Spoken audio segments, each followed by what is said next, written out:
Someone once said that in 270 words, one man changed the course of this nation. 270 words. Who was he? Gettysburg Address. No. But thank you for playing. Abraham Lincoln. I want you to listen to these 270 words. It'll just take me a moment. I want you to listen to these 270 words and ask yourself, how far have we come as a nation away from them? fourscore years ago. That's 87 years. A score was 20 years. fourscore years ago, our fathers brought forth upon this continent a new nation, conceived in liberty and dedicated to the single proposition that all men are created equal. Now we are engaged in a great and horrible civil war, testing whether that nation or any nation so conceived is so dedicated that they can long endure. We are met on the great battlefield of that war, and we have come to dedicate a portion of this field as a final resting place for those who here gave their lives that their nation might live. It is altogether fitting and proper that we should do this. In a larger sense, we cannot really dedicate, we cannot consecrate, nor can we even hallow this ground. For the brave men still living and dead who struggled here, they have consecrated it far above our poor power to add anything or to detract. The world will little note nor long remember what we say here, but it will never forget what they have done here. Therefore, it is for us, the living, to be dedicated here to their unfinished work, which they began. Those who fought here have thus far so nobly advanced this nation.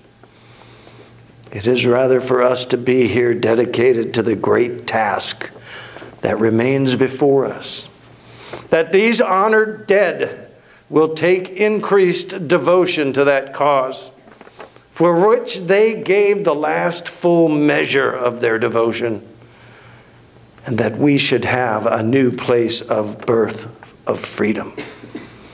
And that government of the people, by the people, and for the people shall not perish from this earth.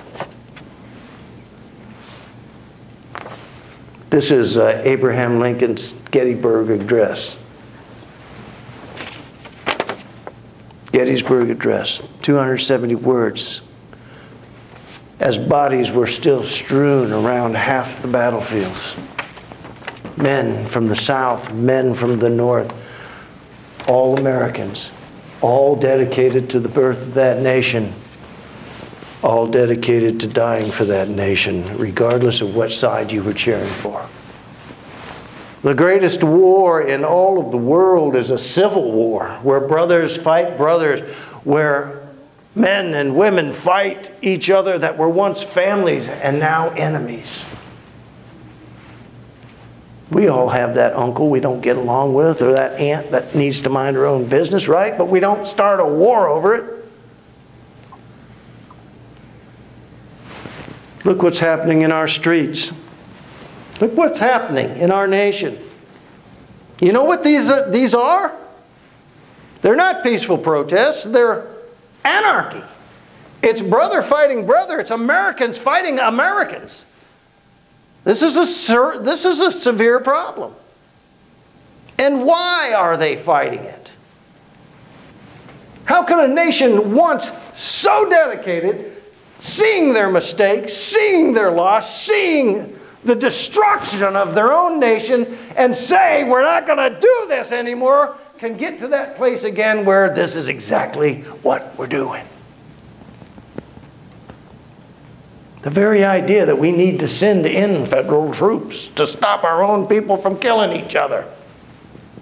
This doesn't concern anybody? Concerns me. How do we get to that point again? How did we get to this point again? I'll tell you how. Somewhere, as the eons passed and the decades peeled away, somebody forgot about that command of Jesus Christ when he said, I got one job for you to do, folks. One job. I want you to love one another as I have loved you. That came with no conditions, no requirement.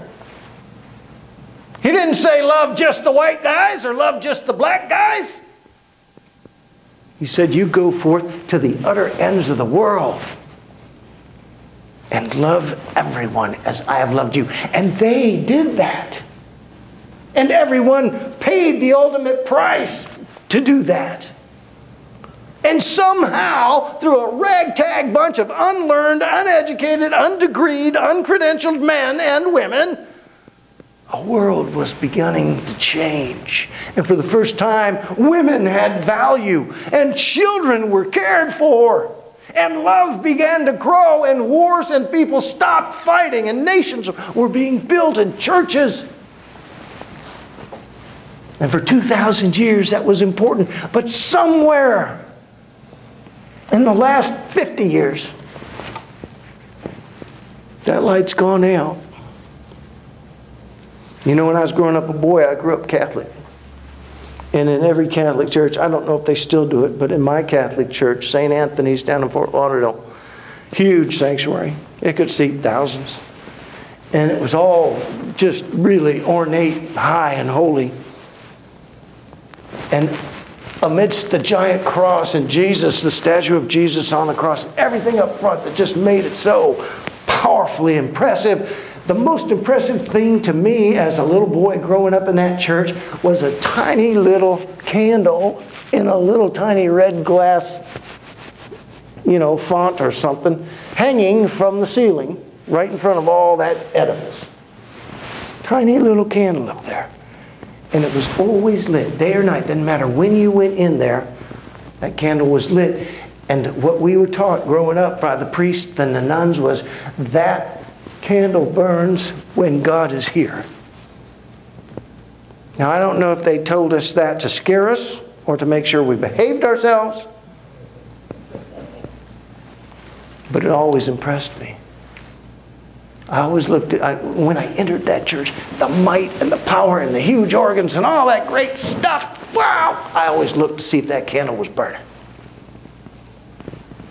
Is God still here with us? Because I don't want to screw up. It's bad enough when Mom gets on my case.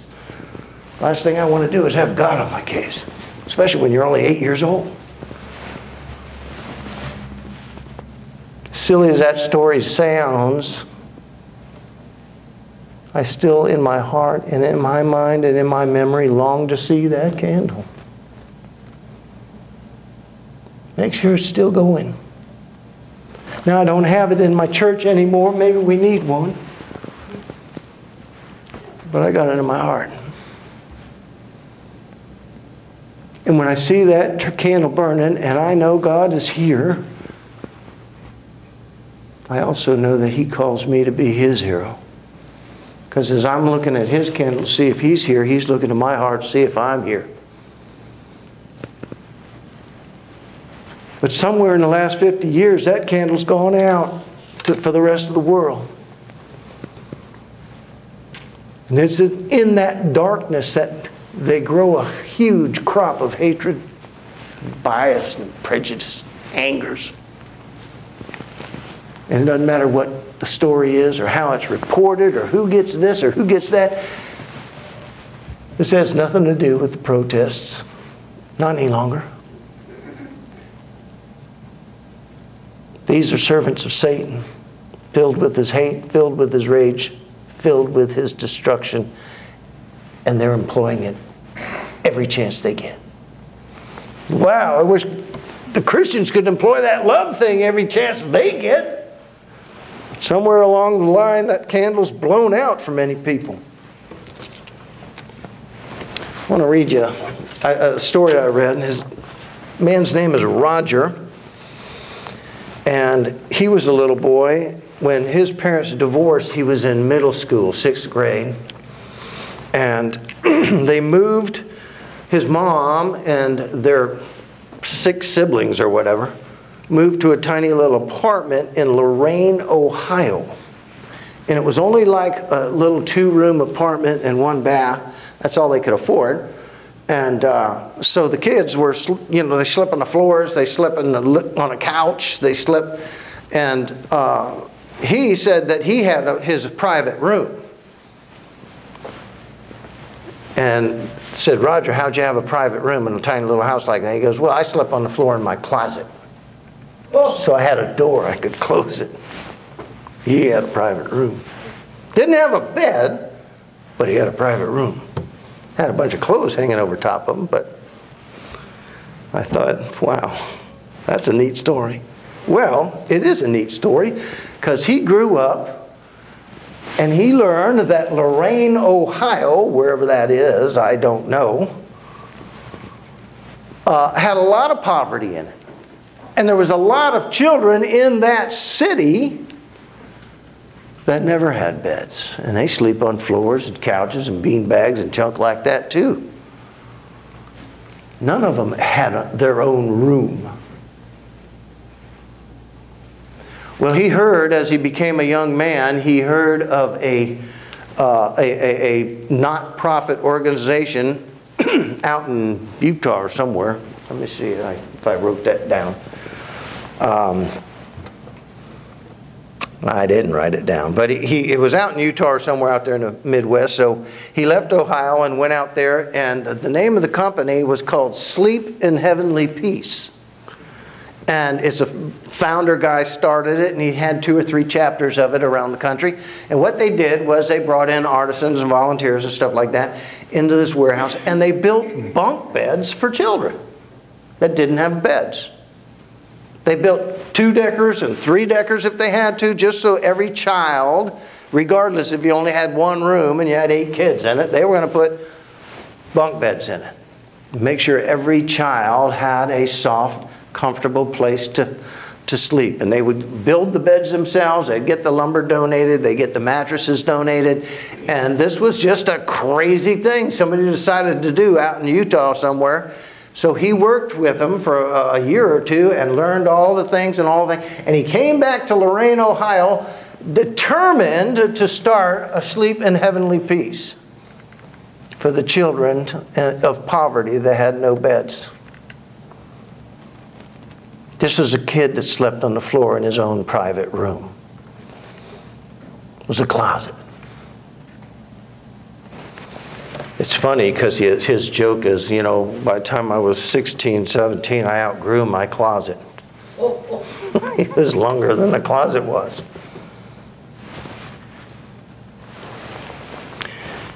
He started to work in Lorain to gather up volunteers and sponsors. And they started it off, and he was surprised that the people were so excited to help do this. And you could hear the hammering and the sawing and all that going 24 hours a day sometimes. People building those beds, putting those mattresses in. But he says the greatest thing is when you take them out to these just run down, nasty apartments and places like that.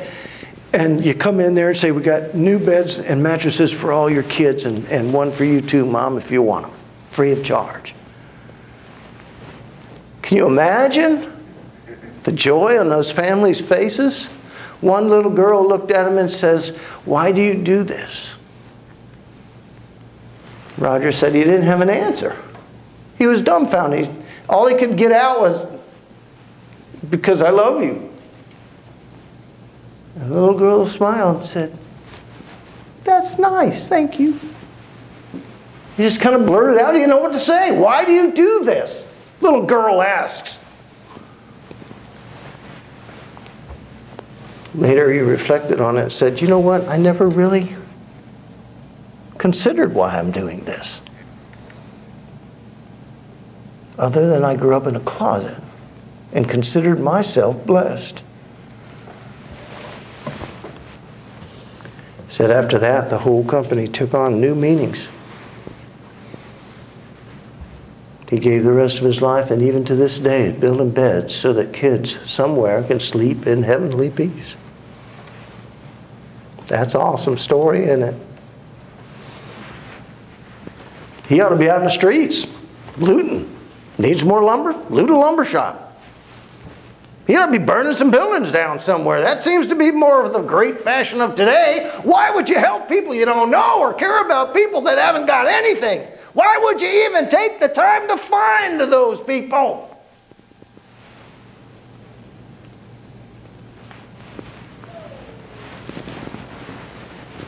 Because maybe Jesus commanded us to. Maybe Jesus looked at us and said, "You're my hero, the best I got. Don't let me down. Follow me, don't let me down, please." That candle is still burning. I'm still here. Don't let me down. See, true heroes are honorable people.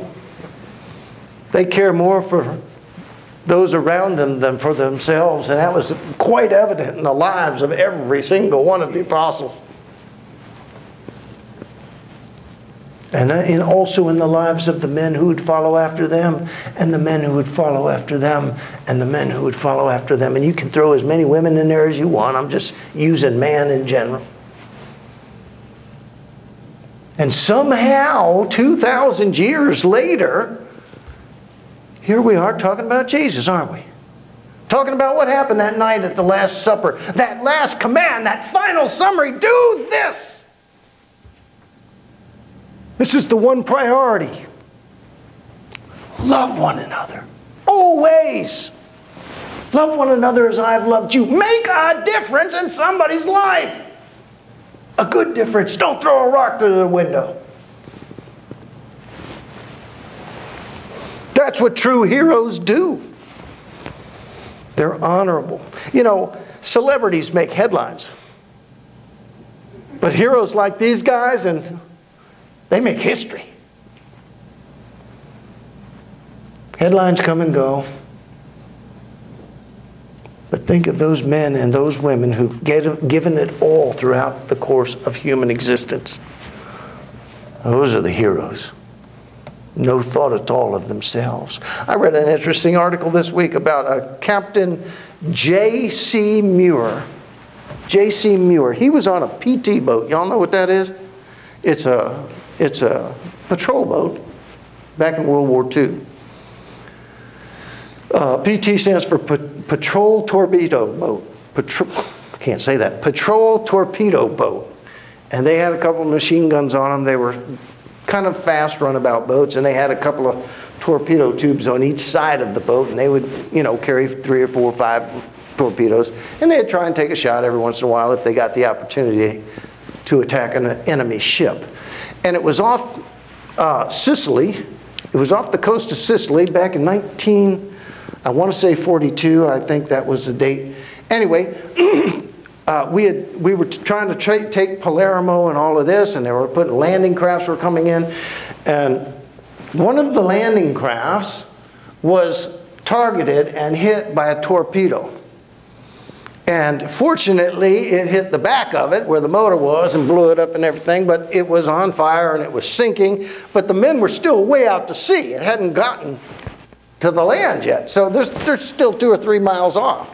And they're trying to get in, and the ship's on fire, and of course the landing craft's got 60 guys in it. Loaded with equipment and weapons and hand grenades and ammunition, and they weigh about 1,000 pounds each, so if they go down, what's going to happen? They're going to be lost. You can't swim with all that stuff on you. Well, Captain Muir was on his little patrol boat out there looking for submarines, and he saw that thing get hit. Off he went. He says, "You guys sit up there and hold those guns and keep your eyes open for that sub."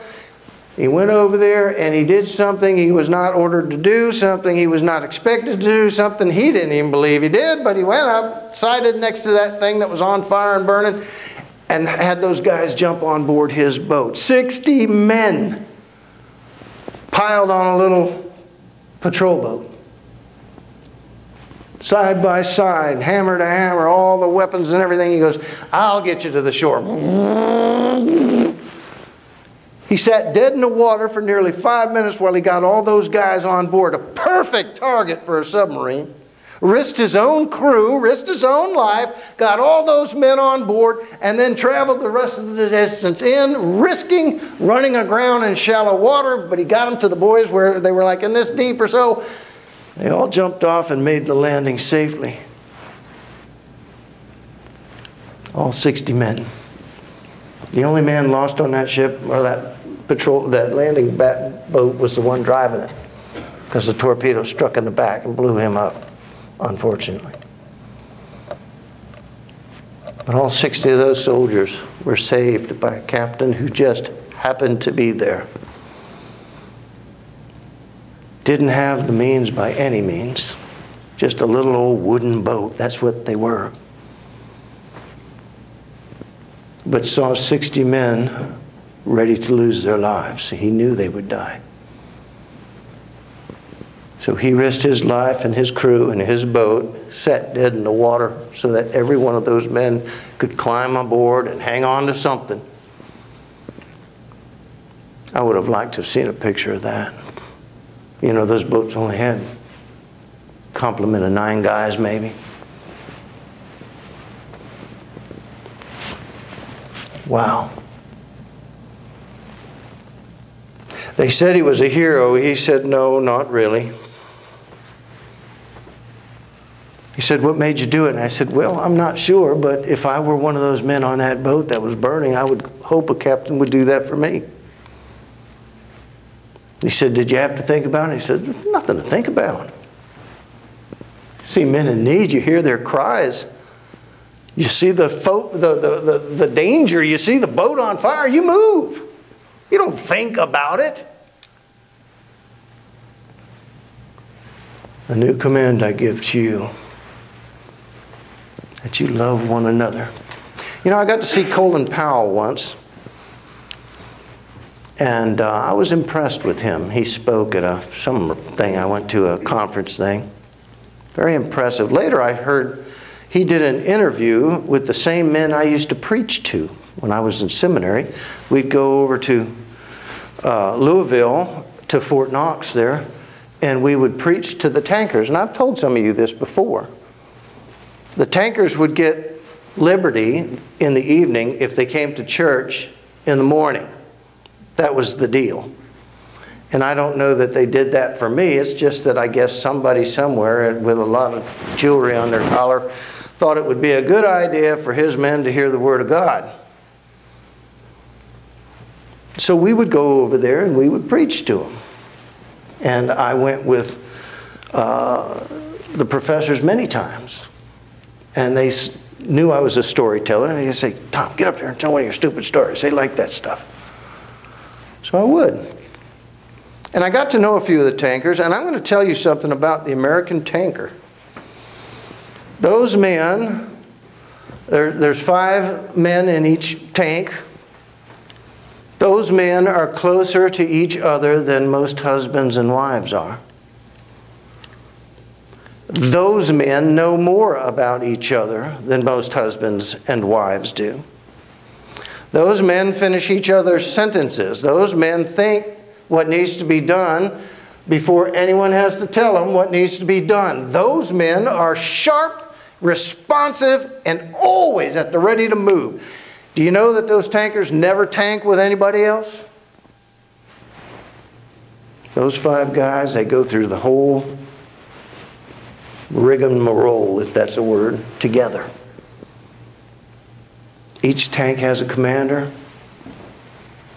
and they become a family. Not brothers, a family, like one cell. And they get in the heat of battle, they know what to do.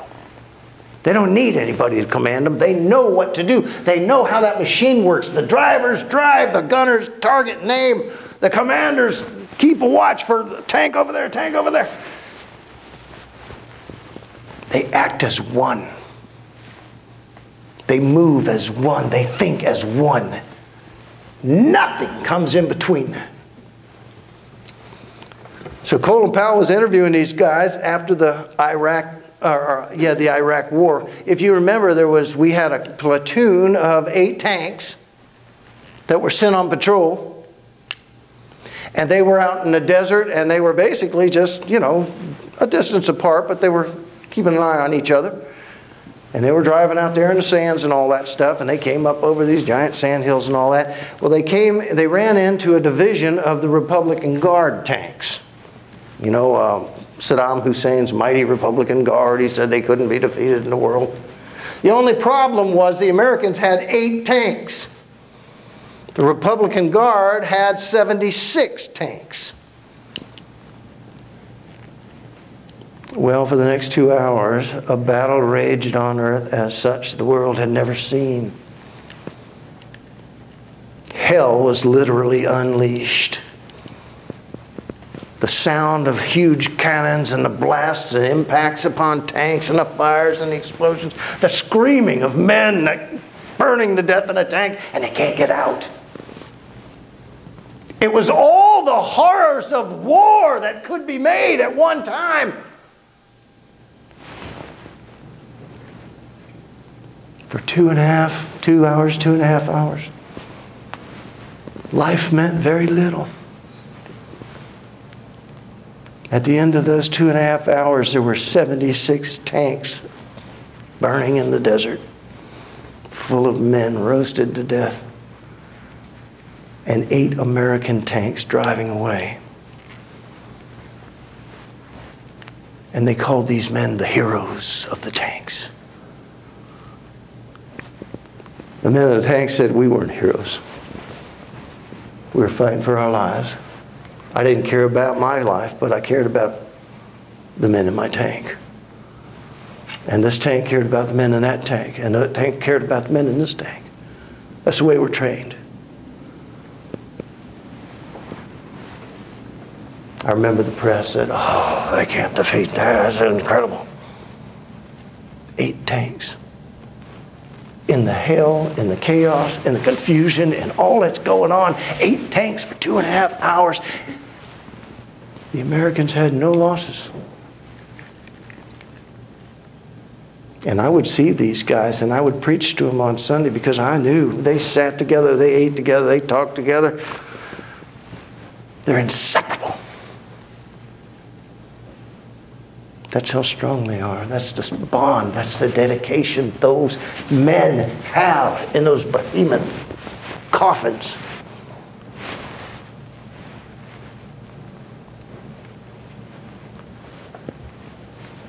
Abraham Lincoln stood in the middle of a graveyard, a battlefield that became a graveyard, our great burial site up there now. And he says, we can't dedicate this ground any better than these men already have. But we can certainly dedicate ourselves to carry on the work that they've given their lives for. I think every one of the apostles would say that. I think Jesus Christ said that. I want you to follow me. I want you to love as I've loved. And take care of one another as I've taken care of you. I'm going to tell you something. There is no greater definition of love than for one person to lay down everything for another. Dedication. Can we dedicate ourselves, the president asked, can we dedicate ourselves to that as they have? Because if we can, and if we do, then I guarantee you this nation of the people, by the people, and for the people, will not perish from this earth.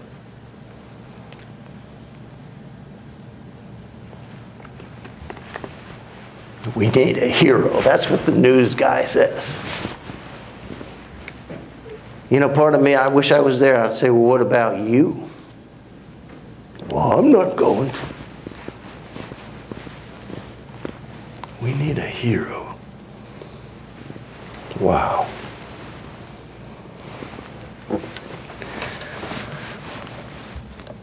They always tell you, if you could go anywhere in time, where would you go? My answer, I'd like to be the guest at the Last Supper. I would have liked to have seen that for 2.5 hours.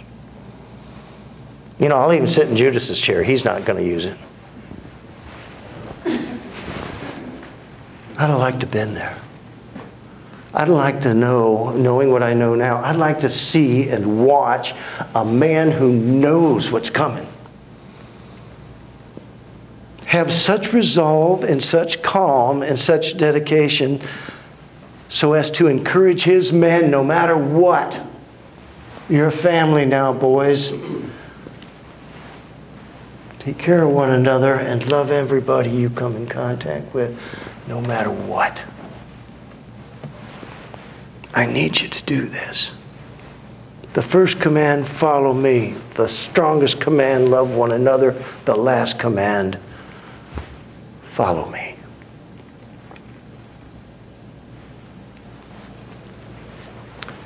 That's the dedication of a hero.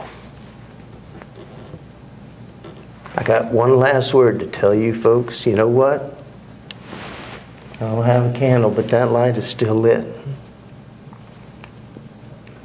And it's burning in your hearts and in your minds. You can feel it right now.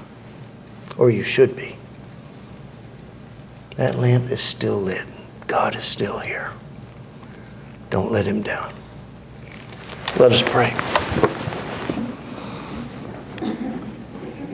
Father, I thank you for this morning. And I ask your special blessings upon each one here, that maybe we can't save the nation, but we can make it beautiful in the part that we're standing in. Help us, Lord, to spread and to be your light. That which is pure, that which is beautiful. These things must not die. So grant us the privilege of being that light to a dark world, and to prove ourselves disciples of Jesus our Christ and love as he loved. In your honor we pray, Father. Amen.